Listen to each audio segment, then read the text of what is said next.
किसी प्रकार का बंधन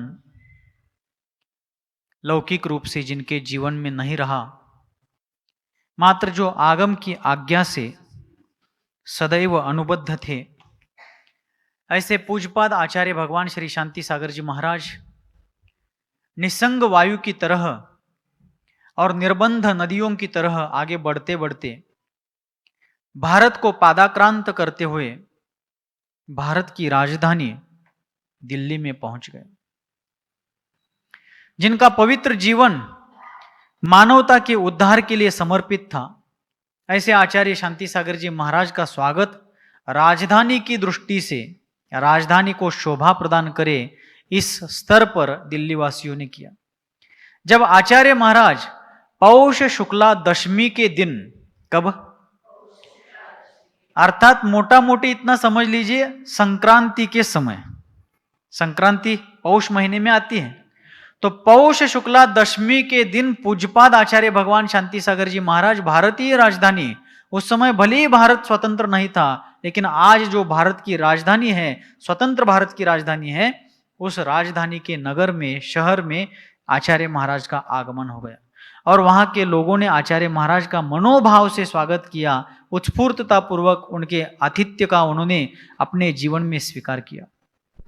और आचार्य महाराज का वहां पर जो सानिध्य रहा, उस समय दिल्ली के बड़े बड़े प्रतिष्ठित लोग, हजारों नर नारी और साथ साथ बड़े बड़े अधिकारी लोग, न्यायाधीश लोग और प्रशासकीय सेवा में रहने वाले लोग भी श्रद्धा भक्ति पूर्वक आचार्य महाराज के चरणों में आते थे। एक दिन अंग्रेजों की सत्ता पूरे भारत में थी, तो उन अंग्रेजों के शासन में जो अपनी सेवा दे रहे थे, ऐसे एक अंग्रेज अधिकारी जो भले इंग्लैंड से थे, अंग्रेज अधिकारी थे, किंतु भद्र परिणामी थे। जीव का स्वभाव तो ज्ञाता दृष्टा है, जीव का स्वभाव तो मूल रूप से वीतरागता है, लेकिन संसार दशा में कर्म के निमित्त से वह जीव किस देश क्षेत्र में, किस काल में, किस पर्याय में उत्पन्न होगा, यह उसके पूर्वकृत कर्मों के उदय के अनुसार निर्भर होता है, निश्चित होता है। तो वह अंग्रेज अधिकारी जो इंग्लैंड में जन्मा हुआ था, क्रिश्चियन समाज में जन्म लिया हुआ था, लेकिन भद्र परिणामी था। अध्यात्म की ओर उस अंग्रेज अधिकारी का रुझान था और ऐसा वह अंग्रेज अफसर आचार्य महाराज के सामने आता है और उनके सामने प्रस्तुत होकर के बड़े विनम्र भाव से उनको पूछता है, बहुत भोले भाले तरीके से पूछता है कि महाराज, आपने घर गृहस्थी प्रपंच का त्याग क्यों किया? क्या आपको घर गृहस्थी में रहते हुए शांति की प्राप्ति नहीं हो सकती थी? क्या पूछा? अंग्रेज अधिकारी पूछता है, क्योंकि सभी जीवों को शांति की आशा है, सभी जीवों को आनंदमयी जीवन की अभिलाषा है, किंतु उस शांति की प्राप्ति संसारी जीवों को नहीं हो पाती है। तो आचार्य महाराज के समकक्ष, जिनका नाम भी शांति था, जिनका जीवन भी शांतिमय था, ऐसे आचार्य महाराज को उस अंग्रेज अफसर ने पूछ लिया कि महाराज, आपने घर गृहस्थी का त्याग क्यों किया? इस दिगंबर नग्न मुद्रा को आपने क्यों स्वीकार किया? क्या आपको प्रपंच में रहते हुए, गृहस्थिक जीवन में रहते हुए शांति की प्राप्ति संभव नहीं थी? तब पूज्यपाद आचार्य महाराज कहने लगे कि देखो, जब तक परिग्रह का त्याग नहीं होता, तब तक मन की चंचलता दूर नहीं हो सकती। क्या कहा? परिग्रह का त्याग किए बिना मन की चंचलता दूर नहीं हो सकती। जिस प्रकार हवा के बहते समय दीपक की जो ज्योति है वह स्थिर नहीं रह सकती, हवा के प्रवाह के कारण दीपक ज्योति स्थिर रहने के बजाय वो चंचल होने लगती है, कंपित होने लगती है। और उसी प्रकार हवा के संपर्क से महासागर भी, महासमुद्र भी उत्ताल तरंगों से भर जाता है। लेकिन जब हवा का संयोग दूर हो जाता है तो दीपक की ज्योति भी निष्कंप हो जाती है और सागर भी प्रशांत अवस्था को प्राप्त हो जाता है। इसी प्रकार ये जो परिग्रह है, अंतर्बाह्य परिग्रह है, यह मन को निरंतर कंपायमान करते रहते हैं, चंचल करते रहते हैं और उन परिग्रहों के निमित्त से संसारी जीवों को निरंतर राग द्वेष कषाय आदि भाव, ममत्व, अहंकार और ममकार निर्माण होता रहता है। और इन सब प्रपंच जालों में किसी को भी शांति की प्राप्ति नहीं हो सकती। उस शांति की प्राप्ति के लिए अहिंसा की उपासना अत्यावश्यक है और अहिंसा की उपासना के लिए परिग्रह का त्याग अनिवार्य होता है। इस प्रकार बहुत मार्मिक उपदेश जब आचार्य महाराज ने दिया, वह अंग्रेज अफसर बहुत प्रभावित हुआ और कहा जाता है कि उस अंग्रेज अफसर ने आचार्य महाराज की तपोमूर्ति को देख करके, उनके ओजस्वी वाणी को सुन करके, उन्हीं के चरणों की साक्षी से आजीवन मद्य और मांस का त्याग करके संयम को अपने जीवन में अंगीकार किया। आचार्य महाराज का ऐसा अपूर्व उपदेश और उनका तपोमय जीवन अपने साथ साथ औरों के उद्धार का आधार बन रहा था। फिर कुछ दिन दिल्ली में रह करके आचार्य महाराज विहार करते करते मेरठ आ गए और मेरठ से आचार्य महाराज वैशाख मास में हस्तिनापुर में आ गए। कहां आ गए? हस्तिनापुर कहो या उसी को हस्तिनागपुर भी कहते हैं। हस्तिनापुर का और एक नाम है हस्तिनागपुर। नागपुर नहीं, नागपुर तो इतई है। कितने हैं नागपुर? इतई महाराष्ट्र में। नागपुर महाराष्ट्र में है, वो हस्तिनागपुर है। तो हस्तिनागपुर का ही शॉर्ट फॉर्म हस्तिनापुर हो गया, कुरुवंश की राजधानी। लेकिन हस्तिनापुर या कहो हस्तिनागपुर का इतिहास भगवान वृषभदेव के काल से शास्त्रों में वर्णित है। भगवान वृषभदेव ने जब मुनि दीक्षा ग्रहण की थी, 6 महीने प्रतिमा योग धारण करके एक स्थान पर वे मुनि अवस्था में ध्यान साधना में बैठे थे। कहां पर बैठे थे? कहां? मेरठ में, हस्तिनापुर में, यान प्रयाग में। बताया था मैंने आपको, आचार्य महाराज जब शिखर जी जा रहे थे, आ रहे थे, तब प्रयाग में संघ आया था। उस समय प्रयाग का नाम प्रयाग क्यों पड़ा है बताया था। आचार्य महाराज कहता हूं, भगवान वृषभदेव ने जब मुनि दीक्षा धारण की तो उसी स्थान पर धारण की थी। सर्वश्रेष्ठ त्याग उसी स्थान पर किया था, इसलिए उस त्याग के कारण उस स्थान को नाम पड़ा प्रयाग। तो दीक्षा लेकर 6 माह के लिए भगवान वृषभदेव वहां पर प्रतिमा योग धारण करके ध्यान अवस्था में बैठ गए। तो उस स्थान पर भगवान वृषभदेव ने जैसे 6 माह पूरे किए, दूसरे दिन से वे आहार चर्या के लिए निकल पड़े। 7 महीने 8 दिन तक वे यथा योग्य समय पर आहार चर्या के लिए निकलते थे, यथा योग्य दिन में निकलते थे, लेकिन उनको आहार विधि नहीं मिलने के कारण उन्होंने आहार ग्रहण नहीं किया।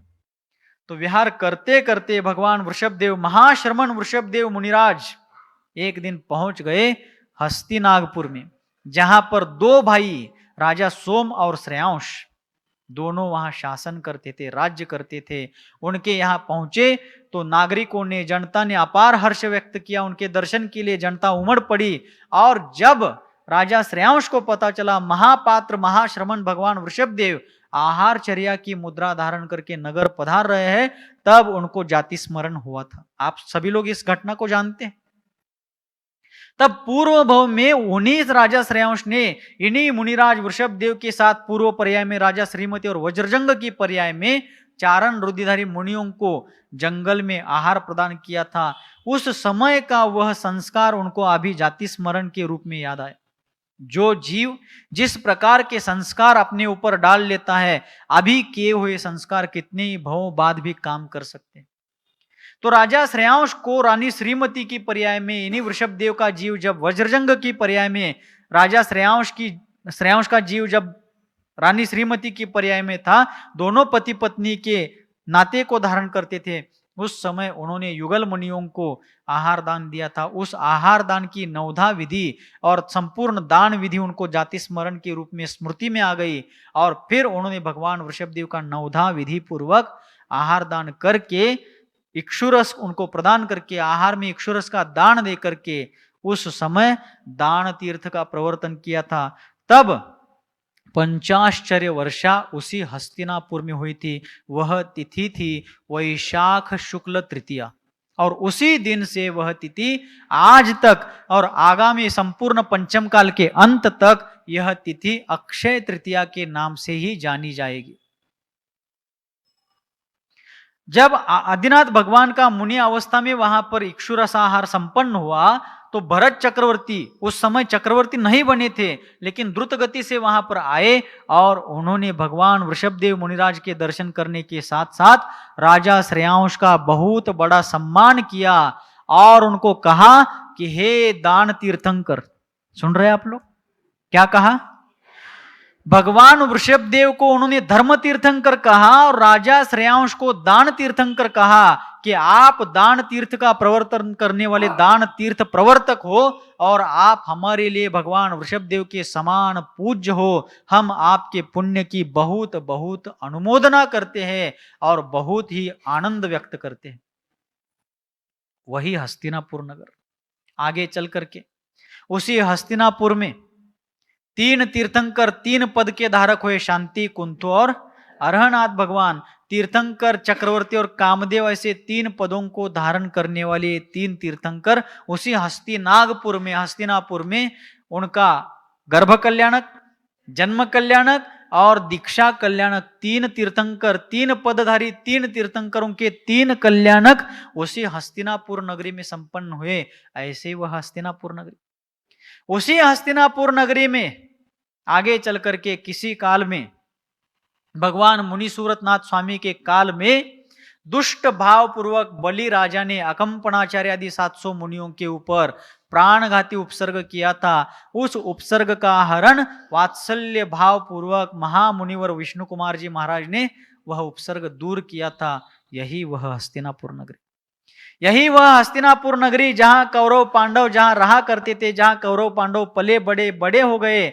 उसी हस्तिनापुर नगरी में जहां आगे जाकर के कुरुक्षेत्र के प्रांगण में कौरव पांडवों के योद्धाओं ने उस कुरुक्षेत्र में प्राणपण से युद्ध लड़ा था।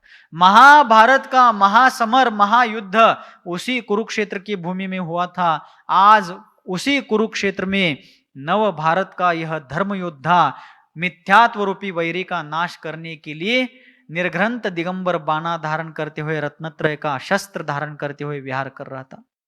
और वैशाख शुक्ल तृतीया के दिन सन 1930 में, सन 1931 में, कब 1931 क्यों? 1928 का चातुर्मास कटनी में हुआ, 1929 का चातुर्मास ललितपुर में हुआ, 1930 का चातुर्मास मथुरा में हो गया। अब चल रहा है 1931 का। ईस्वी सन 1931 की अक्षय तृतीया का आहार पूज्य आचार्य महाराज का उसी हस्तिनापुर में हुआ जहां असंख्य करोड़ों वर्षों के पहले भगवान वृषभदेव का आहार संपन्न हुआ था। उस घर के लोग कितने गदगद हुए होंगे। अपन थोड़ी देर के लिए विचार करें, जहां जिस भूमि में भगवान वृषभदेव का आहार हुआ था, पहला आहार, कौन सा आहार? पहली बार ही हुआ था ना दीक्षा के बाद, पहला आहार उसी हस्तिनापुर में हुआ था। 18 कोड़ा कोड़ी सागर के बाद भगवान वृषभदेव मुनि बने थे और ऐसे इस युग के प्रथम मुनि का प्रथम आहार उसी हस्तिनापुर में हुआ था। और 650-700 वर्षों के बाद इस भारतवर्ष में निर्घ्रंथ दिगंबर मुनियों का विहार उत्तर भारत में पहली बार हो रहा था। और उसमें भी आचार्य शांति सागर जी जैसे उग्र तपस्वी महामुनि थे, उनका आहार उस हस्तिनापुर में जिस घर में हुआ होगा, वह दाता कितना गदगद हुआ होगा, अपन इसकी कल्पना करें। आज जहां जहां आचार्य शांति सागर जी महाराज के आचार्य देव के चरण कमल पड़े हैं, हम भी वहां जाकर के आए हैं। इतना भी यदि स्मरण में आता है तो आनंद होता है कि हम भी उस स्थान को जाकर आए हैं।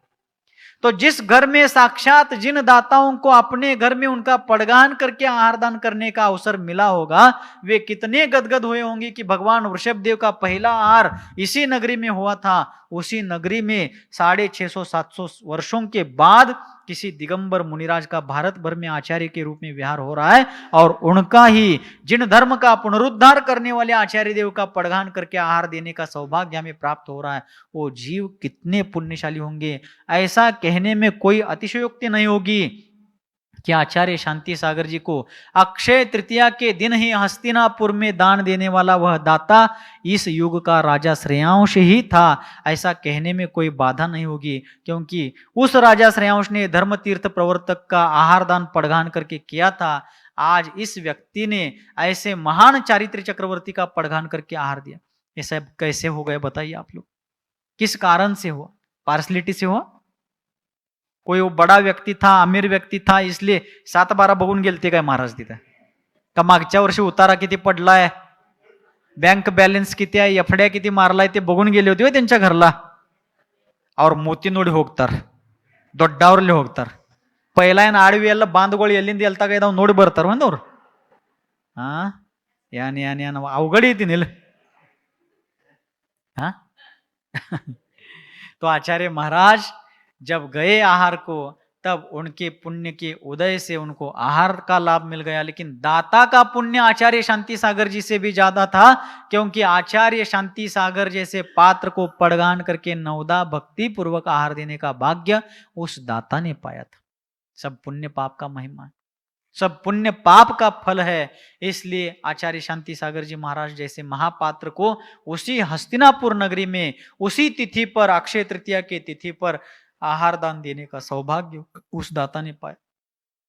फिर विहार करते करते आचार्य महाराज आगे बढ़ गए और इतने में आकाश में घनघोर मेघ छटाए छाने लगी। अब चातुर्मास कहाँ करे यह विचार चल ही रहा था। उतने में दिल्ली की जनता जो आचार्य महाराज के जाने के कारण बड़ी दुखी हुई थी, उनको सुनने को मिला कि पूज्यपाद आचार्य देव शांति सागर जी महाराज विहार करते करते वापस यमुना जी के तट पर आए हुए हैं, यमुना नदी के किनारे पर आए हुए हैं। तो दिल्ली की जनता बहुत हर्षित हुई और सभी लोगों ने आग्रह पूर्वक उनको निवेदन किया दिल्ली चातुर्मास के लिए। लोगों की भावना को देख करके आचार्य महाराज ने उस साल का सन 1931 का चातुर्मास भारतवर्ष की राजधानी दिल्ली में किया। दिल्ली में दरियागंज में आचार्य शांति सागर जी महाराज का चातुर्मास हुआ। दिल्ली में भी बहुत सारे उपनगर हैं। दिल्ली का क्षेत्रफल बहुत बड़ा है, क्योंकि दिल्ली स्वयं एक राज्य है। दिल्ली का क्षेत्रफल लगभग 1000 चौरस किलोमीटर है। तो इतना बड़ा वो शहर है, बहुत बड़ा शहर है, और उसमें बहुत सारे उपनगर है। तो उस दिल्ली के दरियागंज में आचार्य महाराज के चातुर्मास का प्रारंभ हुआ। आचार्य महाराज ने आषाढ़ शुक्ला 14 के दिन अपना केशलोच भी किया, और उसी समय उन्होंने चातुर्मास की स्थापना भी आगे पीछे कर ली, और दिल्ली में बहुत धर्म प्रभावना होने लगी। उस चारित्र चक्रवर्ती ग्रंथ में कहा गया कि उस दिल्ली के चातुर्मास में आचार्य महाराज और उनके सारे शिष्य दरियागंज के साथ साथ आसपास के बहुत सारे उपनगरों में आहार के लिए बेरोक टोक आया जाया करते थे। बहुत सर्वत्र धर्म की गंगा बहने लगी। लेकिन एक समय ऐसा आया जब दिल्ली के जैन लोगों को लग रहा था कि कोई धर्मद्वेषी व्यक्ति हमारे साधुओं के प्रति उपद्रव ना कर दे। अंग्रेजों की हुकूमत चल रही है, अंग्रेजों का शासन चल रहा है, तो अंग्रेज लोग कहीं निर्ग्रंथ दिगंबर मुनियों का सार्वत्रिक जीवन में विहार करने के लिए प्रतिबंध ना लगा दे। ऐसा विचार जैन लोग कर ही रहे थे, और दुर्भाग्य से वहां के जिला कलेक्टर ने ऐसा एक फरमान, एक नोटिस जारी की कि आपके साधुओं को सार्वजनिक जीवन में